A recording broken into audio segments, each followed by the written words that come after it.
Welcome to my channel Manhwa Duo. Enjoy the manhwa.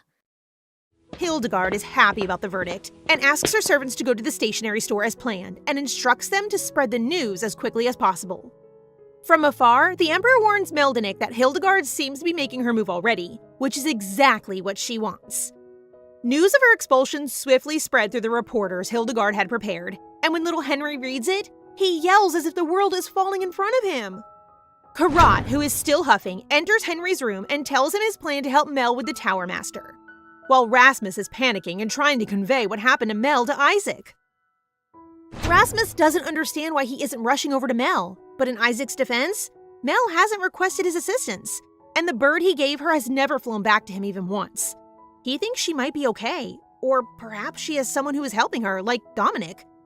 Imagining the two is really distracting him, but then again, since he is still not close with Mel, he should wait for her to contact him first, or else his help may come across as impolite. Little Henry enters his office, but is really shy to tell him something until Karat barges in and the two kids start to argue. Isaac is convinced that the kids have caused yet another accident, but in reality, they only want the three of them to console Mel after she was disowned by her family. Such cuties.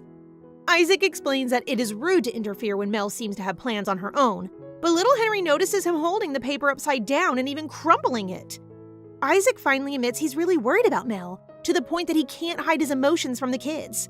He stands up and agrees with the kids to pay Mel a visit, and the three of them leave his office hand in hand. I love that he adores children as much as Mel does. Meanwhile, after Mel returns home, she finds her stationery store in ruins. She and Dominic had already expected this, but she never thought it would be to this extent. She starts having flashbacks to her traumatic experience when Hildegard would threaten to destroy anything she ever built. But unlike her former self, she will never let Hildegard get away with it this time. Now that Mel is a commoner, the Duchess isn't scared to treat her like one. But Mel is unfazed by this and even confronts her to compensate for the harm she's caused. Hildegard laughs at her and orders her to step aside, but Mel slaps her hand away, revealing a document with the Emperor's seal on it. Hildegard takes the certificate from her and feels it's a forgery. But when she reads it, she is surprised to see that Mel is now Meldenik Eve Kinoa, the 14th Marquis. She finally realizes this is the reason she met with the Emperor, and so this time, noble to noble, she demands the Duchess compensate her for the damages. Yes, a girl with a plan! The Kinoa family is a family of wizards who are said to be cursed by a dragon, and they once belonged to the prosperous side of the nobles, thanks to those members who had awakened their special abilities. But all that changed when Mel's mother, the last surviving member of the family, passed away. Much of their property and money have been taken over by the Babeloas, and no one in the Kinoa family has dared to revive the honor of their name since they all went into hiding. During Mel's private meeting with the Emperor, she actually requested that he let her take the title of Marquis Kinoa after she leaves the Babeloa line.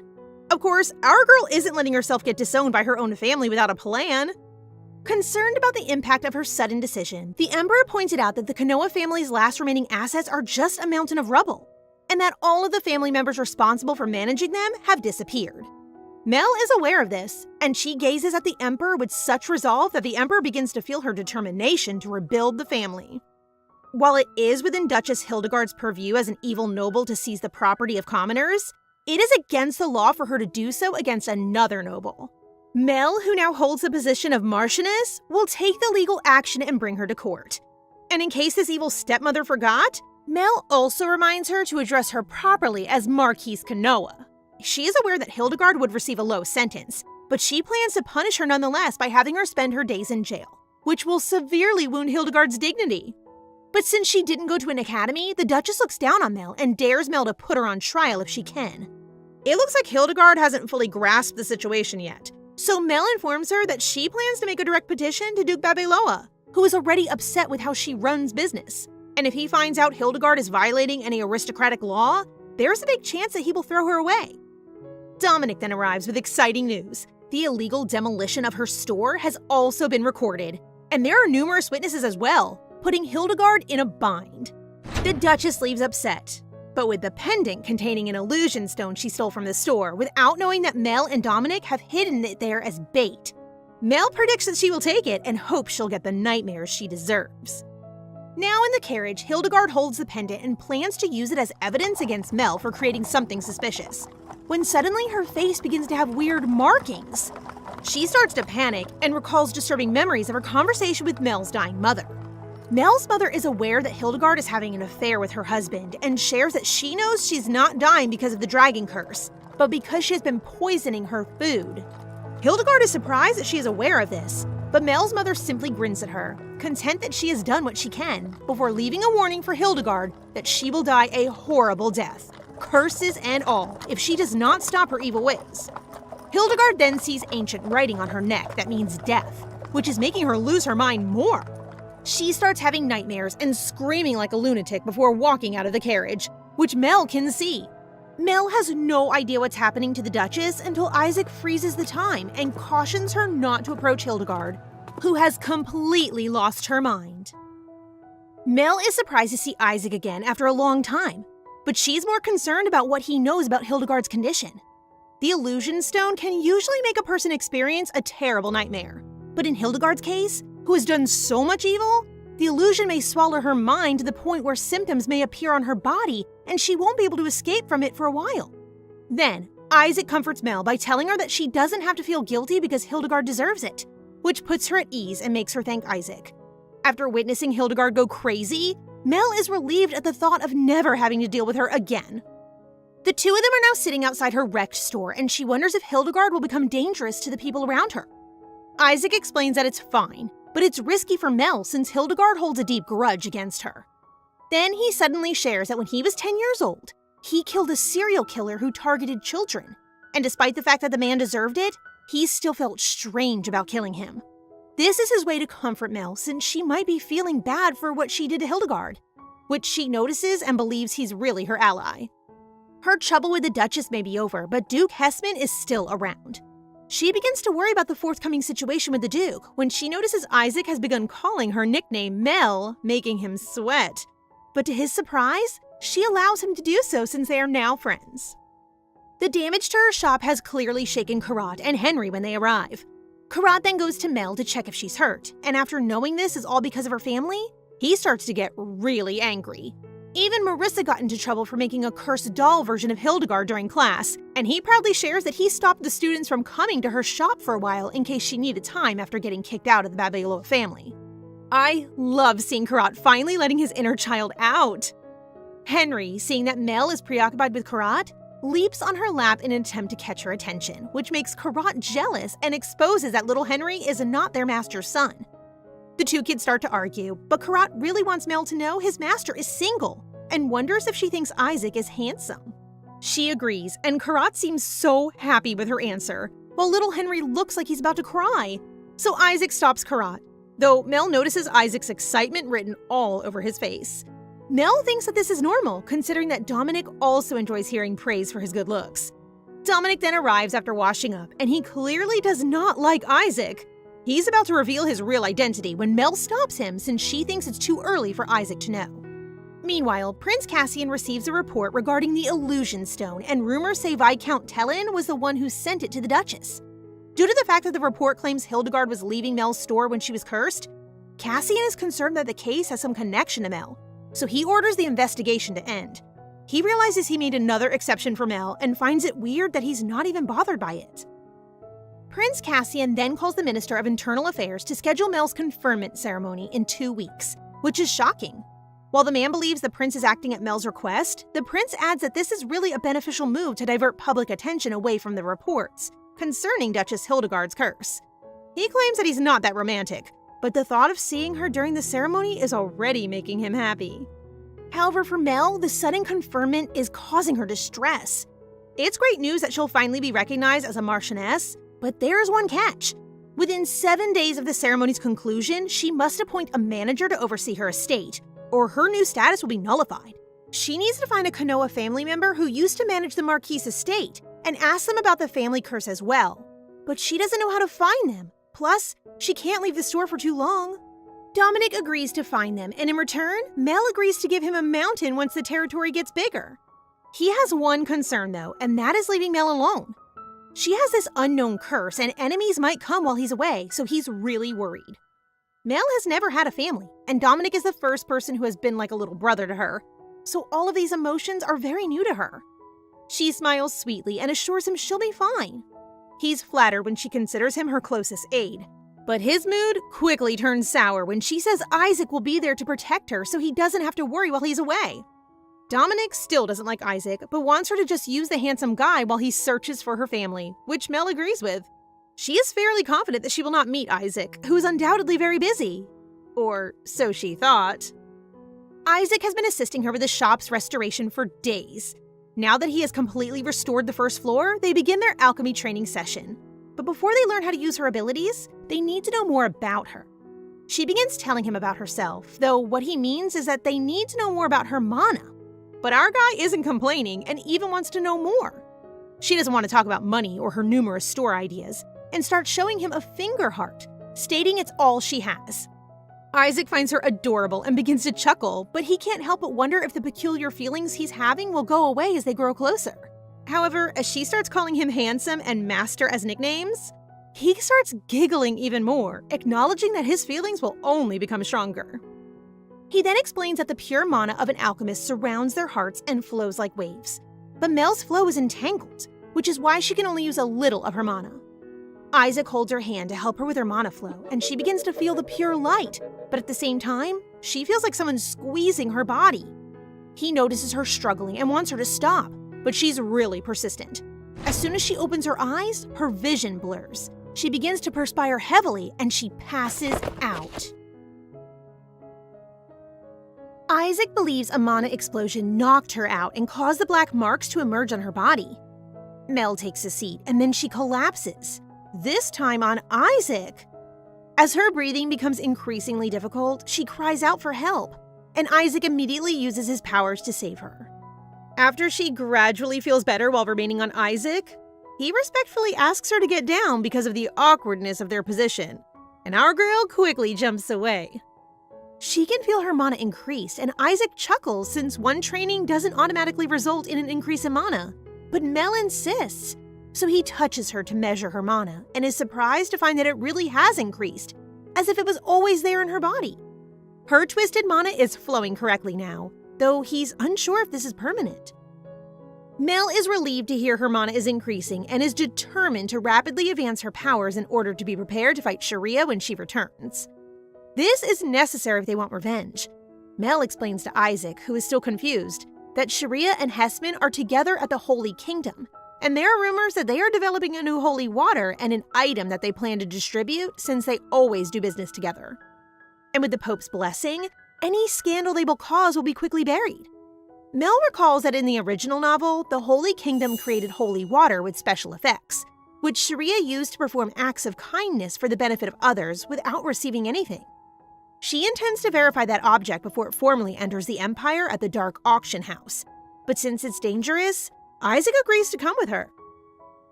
They're both in disguise at the auction, and they pull it off really well.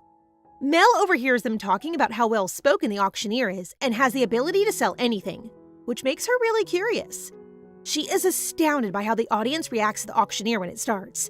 They go crazy over every item he's selling, but Mel finds it really weird, as if everyone in the room is possessed. She then notices something on the auctioneer's arm, but chooses to ignore it, while the man has noticed her as well. The final item is the holy water that can cure all illnesses, the one that Mel is looking for. The crowd starts to bid, and they get surprised when our girl bids $1 million. However, the crowd outbids her, and she secretly sobs at the idea of bankruptcy just to buy the holy water. Isaac notices this, and so he bids $10 million casually, making everyone in the room look at him in awe.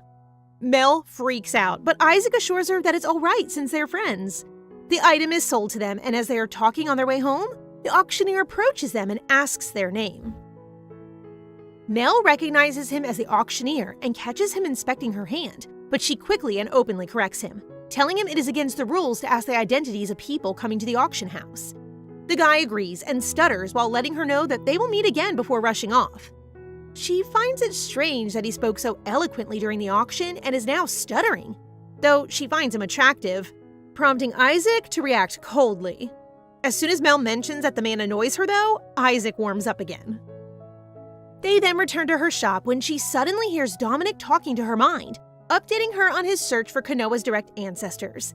However, she is unable to hear him clearly and assumes that it is because they are too far apart, and she warns him to be careful on his return.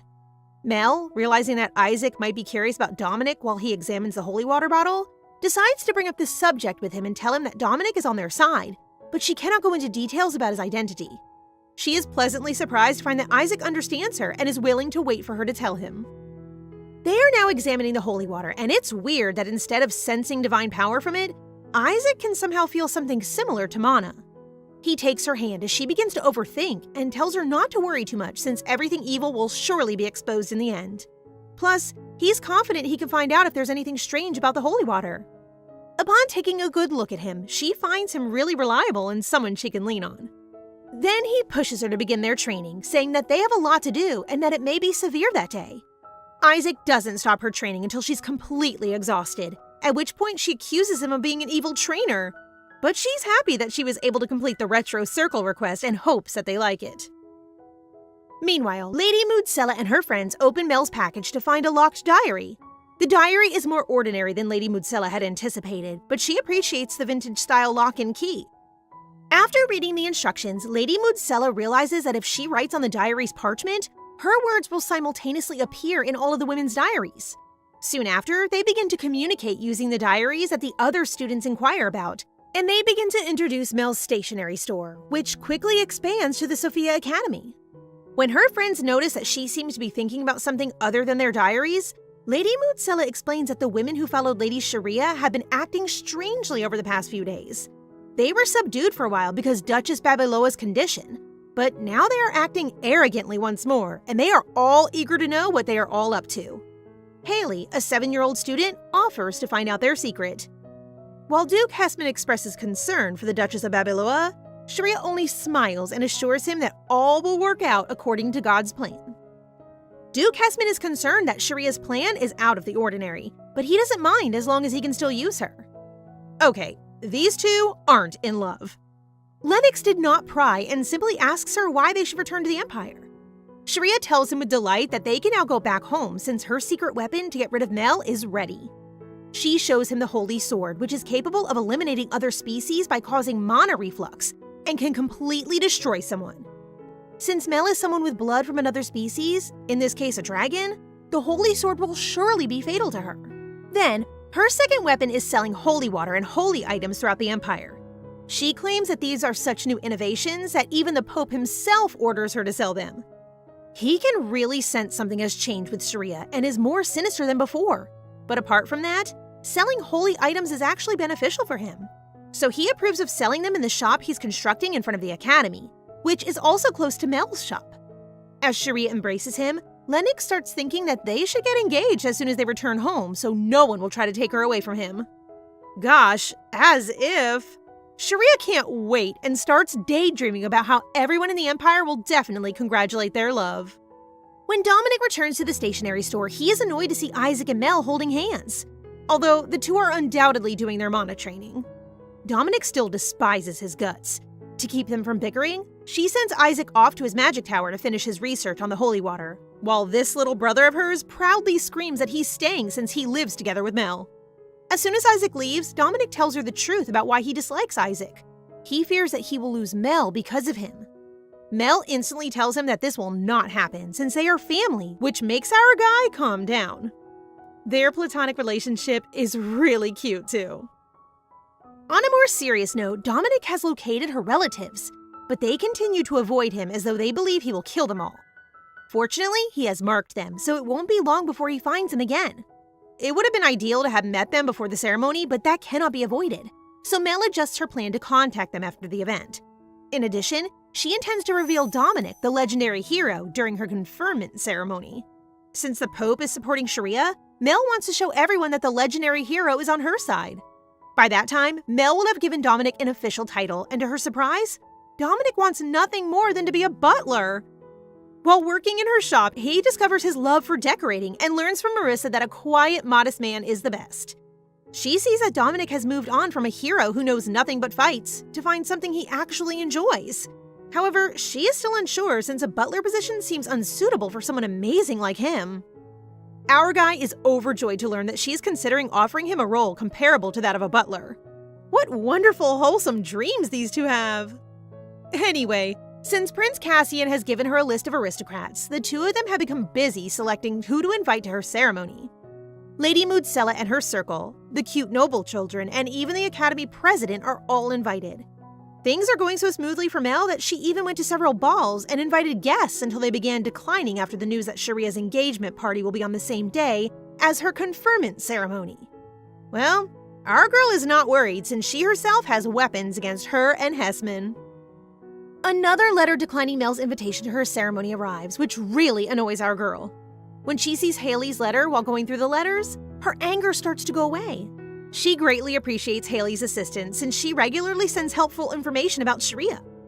Mel finds out that Sharia held a ball and told the noble ladies about her divine powers, and that the news has been spreading across their school secretly. Also, Haley has heard that the Empress, who has been ill with mana reflux for the past decade, will be having dinner with Sharia, who may have the solution to her illness. Seeing as how this could potentially benefit Sharia, our little intel is urging Mel to intervene. Mel is not surprised by the news because she is aware that Sharia healed the Empress and everyone else in the novel, from nobles to beggars, which led to everyone worshipping her as if she were a god. She grew powerful enough to make the cripple walk and the blind see, but Mel thinks it unusual that she grew so strong. She suddenly thinks of Isaac, who has been investigating the holy water, and her cheeks flush as she wonders how he is. And as if Isaac was reading her mind, he shows up unexpectedly to her shop that evening, just in time to overhear her musings about him. Not knowing what else to say, he explains that he came by because it was such a beautiful night, which Mel finds completely absurd. Even though he maintains his cool demeanor, Mel can see how red his ears are and realizes maybe he came because he missed her. What surprises her is when he actually admits it, causing her heart to skip a beat. The ship is sailing, everyone! They go for a walk, and he tries to ease Mel's tension by telling her he's tracked down the man they saw at the auction house. The man has been searching for her the whole time, and surprisingly, he is a distant relative of hers through the Kanoa line. Isaac believes the man could be the key to removing the dragon's curse from her, and he has also given him the location of her store, so her relative will soon visit her. Without realizing it, Mel has been biting her lips in deep thought, and our guy is so smooth that he gently touches her lips, closing the distance to stop her from hurting herself. Mel quickly backs away and thanks the sky for being dark so Isaac can't see her blushing face. When they return to her store, the auctioneer, Basil Kanoa, using the alias Dalton, visits her and appears visibly trembling. Mel wants to know why he's looking for her when suddenly Basil is talking nonsense about how tall he is. Mel has no time for nonsense and doesn't understand why he's lying about his height, but Basil is relieved that she can see through his lies. Now, Mel finally understands why the people are so hyped during the auction, because Basil has been using his ability. Basil is crying as he begs Mel to help their family, explaining that priests from the Holy Kingdom have been looking for them to kill. Unlike him, Mel is from the direct bloodline of Kanoa, so she must have exceptional abilities that can protect them. He explains that the family wasn't cursed, but rather blessed by a dragon, and that the negative effects only started appearing when the dragon went to sleep. Mel believes the effect causes people to die, but she is wrong. The only side effects are mana reflux, and those that died were murdered. She also discovers that their family has a medical genius who fixed their mana reflux, so it's actually not an issue, and that what matters is that they are being hunted to extinction. Mel promises to protect them, and after discovering that the cure works for more than just the Kanoa family, she decides to heal the Empress herself. In the novel, Sharia rose to prominence when she was appointed as the Empress's healer, but she will not have the same luck this time since our girl will take it from her. Basil explains that they only need to soak the Hypanele root in water and have the Empress drink it, and with no doubt, she'll be cured. And it looks like today is really Mel's lucky day since Basil has brought some of the roots with him. But before she can take it from Basil, Isaac, who's been listening quietly, stops her. He is aware that Mel intends to test the medicine on herself, and the two begin to argue because Isaac wants her to be cautious and have a pharmacist conduct preliminary research on the medicine first. She finds his stubbornness annoying, yet she feels odd having someone who actually cares about her. Her uneasy heart is put to rest when Basil interrupts him and assumes they are lovers. The two are hesitant to respond, but the tension is quickly diffused when Dominic arrives and becomes furious towards Basil, the relative he's been looking for. Mudsella and Mel are now in the carriage, and the lady shares that Sharia has been visiting the Empress and tried all sorts of medicine, but nothing seems to be effective. And the only thing she hasn't tried yet is her divine power. To help Mel get an audience with the Empress, the best Mudsella can do is to invite her and Sharia to a tea party with the Empress. But since Sharia will be late, she believes this is an ideal opportunity for Mel to win the Empress's affection. Mel introduces herself to the Empress, but what alarms Mudsella is that the Empress starts talking about her Back in the Day series. She worries that Mel won't appreciate the Empress's stories about her longing to return to the great outdoors and go hiking. Not to worry, our girl has got this covered. Mel, a lady of the younger generation, has taken the Empress by surprise by sharing her passion for hiking as well. And Mel's visions of them going to the highlands to drink wine are bringing the Empress's expressions to life more than ever. She can't wait to get better and go hiking with Mel. She has gained the heart of the Empress. The weather is fine. Everything looks perfect. And then along comes Sharia. Sharia sits across from Mel, and the Empress seems happy to see her arrive since she has been treating the illness for a while now. Sharia boasts that the Pope himself validated her divine power and that she could become a priestess, but she chooses not to so that she can continue to aid their empire in curing the sick. Mudsella and Mel are both annoyed by the way Sharia uses the Pope to elevate herself, but Mel knows this isn't the best way to boost oneself. Then a butler interrupts their discussion to announce that our little ball of sunshine, Zion, wants to see his mother. He races gleefully towards the Empress, but when he sees she's having a tea party, he quickly acts like a mature prince and greets the ladies, which Mel finds quite charming. Zion is startled to see Mel, and when his mother asks how he knows Lady Meldenik, he proudly explains that it was thanks to Mel that the Emperor recently became strong. He won't stop bragging about Mel's amazing innovations, and the Empress eventually remembers that Mel was the one he'd hoped to marry. Instead of boasting about her accomplishments herself, listening to Zion talk about it is the best way to elevate her value. He even adds that Mel has definitely brought something spectacular today, and he's not wrong since Mel has brought with her a flower that can aid the Empress's health. Zion cheerfully interjects to tell his mother that Mel's innovations are not only successful, but also have no side effects. Unlike divine power, Sharia cuts in and insists her divine power doesn't come with any negative effects. But our little prince here knows what he's doing and doesn't believe her, stating she's not a true priestess and hasn't actually cured mana reflux before. Mel is greatly aided by Zion's unexpected entrance. It's almost as if he's been prepped on what to say. Good job. The Empress has taken Mel's medicine and is feeling strange, which is making Mel very nervous. Once the Empress reveals that her headache and the feeling of suffocation are gone, she heaves a sigh of relief. For the first time in a long time, the Empress is feeling at ease, and Mel is more than happy to help her take her medication once a week. She is shocked when the Empress unexpectedly takes her hand in hers to express her gratitude, while wondering where she came up with the solution to the mana reflux problem they've been facing for the past decade. As the two of them are happily chatting, Sharia purposely drops her teacup to cut off their discussion and tells the Empress that Mel, along with her divine power, would treat her. Mel foresees this, so to remove Sharia as the Empress's healer, she claims that her herbal medicine combined with divine power has not been clinically evaluated. Sharia must wait until the Empress is through with her herbal medicine. Mel can imagine how frustrated Sharia must be right now after she ruined her evil sister's schemes. At that moment, another lady tries to argue that maybe divine power is more helpful, but Lady Mudsella shuts her down. Not on her watch. The Empress has decided that she wants Mel to visit her once a week, which our girl gladly accepts. Sharia then assures Mudsella that they'll be meeting soon, but Mel cuts her off, demanding that they should be the ones to arrange a meeting since they have so much to discuss. Sharia takes the lead in initiating a conversation with Mel and begins to remark that she will come to regret making her an enemy. But Mel cuts her off, saying that it is she who will come to regret choosing trash she has thrown away. Mel even jokes about the condition of the Duke's reproductive ability, which she has damaged by kicking it twice before. Mel suggests that Sharia use her divine power to save her comatose mother rather than the Empress, but she is taken aback by Sharia's cold response. Mel knows that Sharia has always loved and cherished her mother, but now she seems to care less about her and even plans to take over her mother's business in order to fight against her. Before they end their conversation, Sharia warns her and her allies to stay out of her way, as if declaring a war on them. But Mel, firm as she is, simply says she can try if she can. Sharia is thinking of Mel, and despite the fact that she's already stolen the title of Empress Healer, She wonders why Mel is so prepared to fight her.